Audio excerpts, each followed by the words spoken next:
trying to prop you up. Wow. I just finished my doctor's appointment. I feel a million times better. So I'm gonna keep the windows up just so you guys can hear me. But I'm gonna get really red and sweaty, so just excuse that. I just got downgraded from borderline personality disorder to CPTSD, which is so funny because I don't know if this person is watching my vlogs or if they just are on my Instagram, and I'm not gonna say their username because, like, I don't know your life. I don't know who's on your shit or whatever, but somebody the other night on one of my live streams said that they had CPTSD. And I was like, oh, I've never heard of that. Like, actually, I'm just gonna hold y'all so I don't have to worry about it falling. And I was like, oh, what's that? Like, I've never heard about it. So they were kind of explaining it. What is this person doing? Good God. This is not safe. Do not vlog and drive, kids, but my house is like right up the street, so you'll see how fast it is. So I was like asking them about it, like, what's CPTSD? And so they told me, but like, it's kind of hard over live streams to talk about shit. Oh shit. Cop car.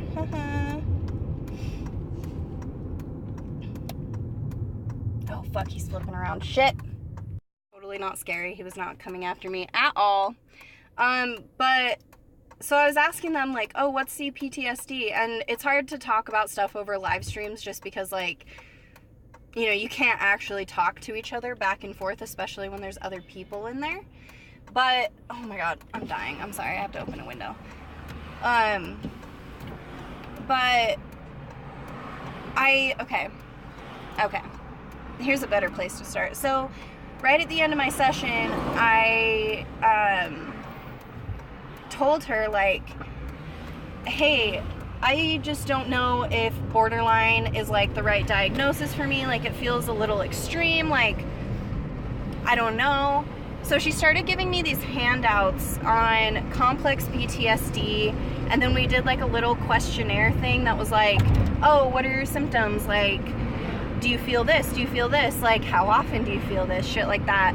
And she said that she can't change my diagnosis herself, but she can put in, like, in my notes or whatever that she doesn't think that it's borderline. So she's pretty sure, and I'm pretty sure, that it's complex post-traumatic stress disorder, so CPTSD.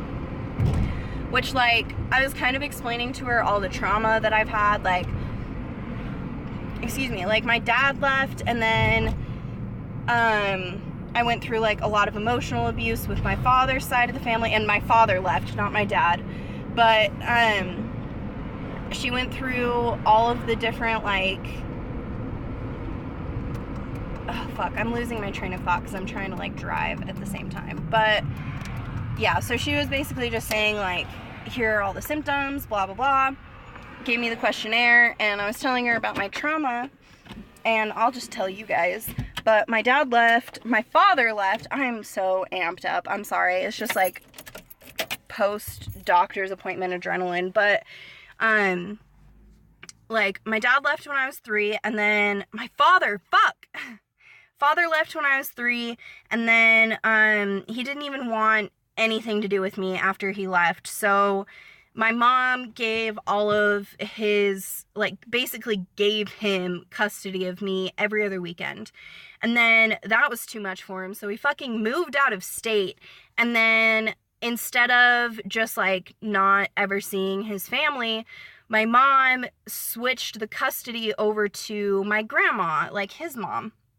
So I went over to my grandma's house on my father's side every other weekend for years and years, and I experienced a lot of emotional abuse, like, over there. I was always in the wrong. I was kind of like the black sheep of the family, so everybody treated me like shit. And then when I was 9, I had some sexual abuse stuff happen to me, and then after that, I started lying a lot, and when I started lying, like, my mom started, like, hitting me because I was lying, and, like, putting me in the corner for an hour and a half with soap in my mouth because I was lying, and then after that, like, school started becoming traumatic. So it was just like a lot of shit all at once that kept happening. Like, and then when I was 19, my voice broke. Like, this one's the hardest for me to talk about because it's so recent. But like, when I was 19 and I started getting really bad with my eating disorder, I was sexually assaulted again. So it's just like all of these different things and all of these different traumas that I've had. And the lady who diagnosed me with borderline personality disorder was like kind of new. Like, she wasn't really, like, she hadn't really been. I'm dying. I have to take this inside. I'm sorry, guys. I'll be right back. Okay, sorry. It was just a million degrees in my car. But the girl who diagnosed me originally, oh, there's a bug in my room. Ew. The lady who diagnosed me originally was fairly new. She was probably like 25, 26, which age isn't really a thing, but she spent 20 minutes with me, and I was already going through like a really hard time. Like, I think I was like really panicking that day. And I think she said something about like this was like one of her first times doing it. Like, I don't know if it was the first time or if it was just like she'd only been there for a couple weeks, but I remember her saying something to me about being fairly new. And she's the one that diagnosed me with borderline personality disorder. So they tried to like put me on mood stabilizers, which I would have to quit drinking for, and this was a year ago. And I just wasn't ready to quit drinking, so I literally just stopped going, went off my meds, whatever. Well, when I was talking to this lady, that a dream interpretation lady I was talking to, and actually she's way cooler than I was giving her credit for. I don't know why I was freaking out. But she gave me like all of these. Where did they go? Oh, they're over here. Hold on. Give me a second. So we did like one of those little questionnaire things where you like on a scale of like 0 to 4, how often have you been feeling this way or whatever. And then she also gave me like a paper that literally tells you what like complex PTSD is, and I fit like literally every single one on this list. And then she was saying that to people who aren't as familiar with CPTSD, they will often diagnose people as borderline personality disorder or as bipolar. And bipolar runs in my family, so I was like more expecting to get that diagnosis. But like, from what I know, I've literally known about this for however long this vlog has been going on, because I literally came straight home. So like 10 minutes, maybe. But from everything that she told me, it seems very likely that that's what it is. And if that's the case, then I don't need mood stabilizers, probably. I have no idea. I'm just guessing. But like, it makes sense. Like, I've been through a lot of shit. And I'm not going to get super into all of it right now. Like, I'm just trying to do it fast so that I can get this uploaded and like you guys know that my doctor's appointment went well. But literally, like, I'm kind of mad that she gave me the borderline personality disorder diagnosis, because now, like, honestly, like, the biggest reason I'm mad, and this is stupid, but the biggest reason I'm mad is because I've been telling you guys and like telling other people in this community that I've had borderline personality disorder. And I think now that it's CPTSD, people like, I just feel stupid for like broadcasting that I had borderline now. I mean, it still could technically be borderline, but like it doesn't seem like it is. It doesn't really, I don't think that it's that. But I don't know. Now I just feel kind of dumb. But I'm glad that like we figured it out a little bit more, and she did give me more papers on dream interpretation. Like, look, literally 10 seconds into the appointment, she was like, how often do you dream? And then gave me this paper, and we talked about dream interpretation for like 10 minutes. But I don't know, it feels good to have a diagnosis that makes sense. And borderline made sense in the moment too, and then like I met people that had borderline personality disorder, and it just didn't seem like it was right for me. But I was just like, okay, like, I guess that's me. Sure. And then I started fitting myself into that box, which is kind of what I hate about getting diagnosed with things, is like, it's good to know so that you can treat it, but at the same time, it's like, if it's not right, then you kind of force yourself into that box. And I kind of was talking to her. I didn't tell her explicitly that I, like, was struggling with an eating disorder. I just told her that I had been struggling with, like, how I look, and that it was more tied towards my weight. But I didn't really, like, I just said I was struggling with it. I didn't say that, like, I've been starving myself for X amount of days and, like, taking diet pills, which, Alice, thank you for telling me that they fuck with your heart, because I already have heart problems from the first time that I had eating problems. So, like, thank you, girl. Good looking out. But yeah, I am going to have a beer, which is literally just water because it's Utah. And I'm gonna smoke a little bowl.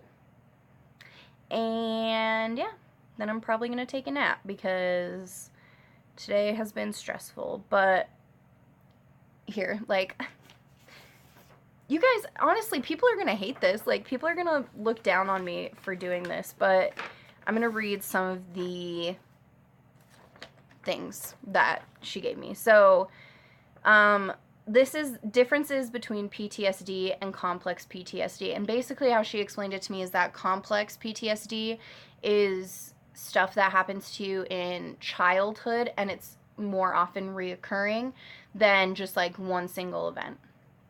So, one of the things is chronic interpersonal trauma caused by abuse, neglect, and captivity and child abuse, which I've been through emotional, sexual, and physical abuse multiple times throughout my adolescence. Visual, somatic, and emotional flashbacks. I've never had a visual flashback, but when I freaked out the other night, like, this is why I'm so glad I have the vlogs. When I freaked out the other night and I was, like, packing up to leave Chris, that was an emotional flashback. Like, I actually talked to her about that specific thing, and it's basically just like, it wasn't abandonment issues, because Chris wasn't abandoning me. He was just too drunk. It was just like, maybe I have something in my past that I've repressed, because I do have a lot of repressed stuff too, that, like, I have a hard time with drunk people for some reason. And it just got me back into that place. Like, I freaked out. All I wanted to do is go back to my parents' house. All I wanted to do is go home. Like, I don't know. So that seems like it was an emotional flashback. Probably a bad example, but whatever. Avoidance of triggers and relationships, chronic isolation. Hi, have you heard me talk at all these past 2 months? Like, literally, I literally don't hang out with anyone. Like, and I know that that's whatever, but, like, chronic isolation, like, literally me. An avoidance of triggers in relationships. I don't super avoid triggers. I definitely avoid relationships. Like, my whole father's side of the family, don't even fucking talk to. Like, ew, I hate them. Just completely avoid it. I don't want to see them. Every single time I'm around them, I get sent back to that place, which is an emotional flashback of, like, when I was 10, crying in a closet because my cousin yelled at me, and I went and tattled on her, and then my grandma called me a tattletale and said that I was being dramatic and that I needed to calm down and just take it because I needed to be stronger than that. And then I went and cried in a closet. So, like, you know, that was an emotional flashback. But, like, I just don't want to be around them. I don't think about them. Anytime that they talk to me or anything, it just freaks me out, whatever. Nightmares, night terrors, chronic insomnia, and major sleep disturbance. I don't know if I've talked about this on the vlogs, but I've been having really bad nightmares lately, and I think it's just when we quit drinking, like, my dreams came back, and I've just been having nightmares, like, waking up in a sweat for no reason, and I always have stressful dreams. Ooh, maybe I have told you about this, but I always have, like, stressful dreams of me and almost everybody that I know being trapped in kind of like think about a giant spaceship that an entire civilization lives on that spaceship. So it's, like, enclosed, but it's huge, and we're always trapped on that, and, like, nobody dies, but we definitely, like, lose people. But yeah, nightmares for sure. Several dissociation disorder types. I don't necessarily know what that means, but I disassociate all the fucking time. Like, I'll just literally start staring off, or like just get in a mood where like I actually can't speak. Like, it's literally like I don't it's not like I can't speak, but it's just like it takes so much more energy to. And apparently if you like taking showers a lot, like long showers, well, not if like you like taking long showers, that's not the thing, but like one thing that I do when I need to disassociate is I go take like a 45-minute to an hour long shower, because I need to be alone and I need to be quiet and I just need to like sit there and think. Like, I literally just, I don't even like shower or wash my hair. I just sit on the floor of the bathtub and like sit there in the water for 45 minutes doing absolutely nothing. So like I definitely disassociate all the time. Hypervigilance about environment, about people, need to work people out. So that's more like you really need to understand someone, and I'm definitely that way. Like, I need to like figure you out so that I know like what I need to watch out for. And if anything warps that sense of like what I figured out for you, it really freaks me out. Anyway, considerable difficulty with emotion regulation, abandonment, and depression. You guys have seen the vlogs. You know I have a hard time regulating my emotions. Like, self-perception, helplessness, severe shame, guilt, and feeling different to others. So, obviously, like, I think I've talked about this too. Like, I just feel guilty for like having problems. I feel guilty for having to like ask for advice. Literally, my friend, who is also my coworker, she said something to me today because I was telling her I was nervous about going to the doctor, and she was like, well, like, it's good, like, you need advice, like, I can give you advice sometimes, but it's not always helpful for you. And like, I know that she didn't mean that in like a bad way at all, but in my head I was like, wow, I need to stop telling her about my feelings. And it's the same way with Chris. Like, anytime that I'm talking about my food issues, he's always like, I don't know how to help you with this. And I'm like, wow, I'm a shit person for venting about my feelings.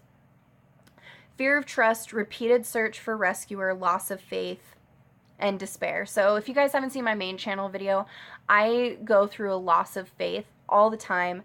Fear of trust and repeated search for a rescuer. Like, I've always done that with my boyfriends. Like, my boyfriends were always like the person to save me and like blah blah blah.